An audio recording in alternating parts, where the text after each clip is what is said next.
All right, we're rolling and we have some learning to do. Okay, so I have previously shown you how to use lists to create a scenario where you can style those lists appropriately. And now what I'm going to do is show you how to change a list from a standard list into a navigation bar. It's going to be fun. We'll see. So, one of the ways that we can do this is to use some of our semantic lessons here. And I'm using the same style sheet as I used before because I want you to understand that you can use the same style sheet over and over again. It can be really useful to do so. So, I'm going to use this as list nav and I'm going to use style list on this. We have all of the previous styling for the ULs and OLs in here. And so I'm going to leave that sitting in place. But remember that our ULLI, we changed to list style type of none. Okay. Now, what I'm going to do is I'm going to put in a nav bar here. All right. And my navigation bar is going to be a block level element that I can use to style things. And so I would want to put, things like home and about and all of these other things in space here in this nav bar space. But I don't want to do it just using this. I want to do it using a UL because that gives us a list that we can use. And so it also gives us lots of other elements that we can style. So I'm going to put all of my list items into a list. And I'll do home, about, and I'll do, let's say, media. What else we can put in here?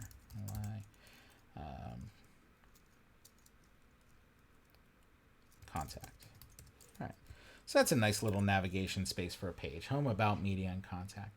But what I've noticed, too, is that I have this UL, and it's inside a nav, and I don't want it to be the same as any other UL that's going to show up on the page, right? So I have this UL and then the LI in there. What I can do is I can use, instead of UL and LI in here, I'm going to go all the way to the bottom of the sheet. And I'm going to do a nav UL. Right? And my nav UL is going to select the block level element that I want there. And I'm going to add another one into the chain called LI. And here I'm going to put list-style-type as none. Okay. Now I'm going to do one more change that corresponds to this. So down here I'm putting in nav UL LI list style type none. What that opens up for me is that inside the nav, these ones aren't going to have, all of these guys here are not going to have the list item. But I want these ones to have a list item style, right? So I'm going to go back up here, and instead of doing list style type of none for any list item, what I'm going to do is a list style type of, let's do decimal because we're feeling good. Okay, so those are going to be the list style types of none. Okay. The other thing that I get with this is that if I want to have a specific color for my nav bar and the background, I can do that as well. So I'm going to put in a color of these list items. And let's make this a color of a dark gray, C. All right, I put in one too many C's. All right, so that's that's a light gray. I want a dark gray. Put in all fours there. Okay. And so then that makes my nav bar appear with a particular color, and that's only going to apply to the list items. Okay. What this also opens up for me is that I have this nav bar that I can style, and so I have a nav, and inside the nav I can put a background color on that, and so I'll make this a very light color. So I'll go to CCDDE. And so that gives me a space of a nav bar across here. What's also happening is that it's picking up any of the other box changes that I've made to the list item. And so I made some margin changes in here in ULs and OLs, and so I might need to modify those a little bit to make this exactly how I want it to be. But I'm not going to do that for the purposes of this demonstration. There's one last thing. This does not look like a nav bar at all. So the coup de grace is going to be making these list items fall in line with each other. And so I'm going to use a display property that allows me to change how elements are displayed from their default. So we've talked a lot about block level elements, divs and ULs and navs and H1s and H2s and bodies, and all those things have the box model associated with them. If I want these box model items to be inline items, then I can use a property called inline. And that would make a list item fall in line instead of in a block. And so now I have these list items that are displaying in line. Okay. Problem with that is that when I change something from display in line to display, when I change something to display in line, I lose my box model, right? So you see that everything collapsed, and while it collapsed, it lost every characteristics of the every characteristic that it had before, which is problematic because we have work to do, right? So we want to be able to add some margins and paddings and things like that to this.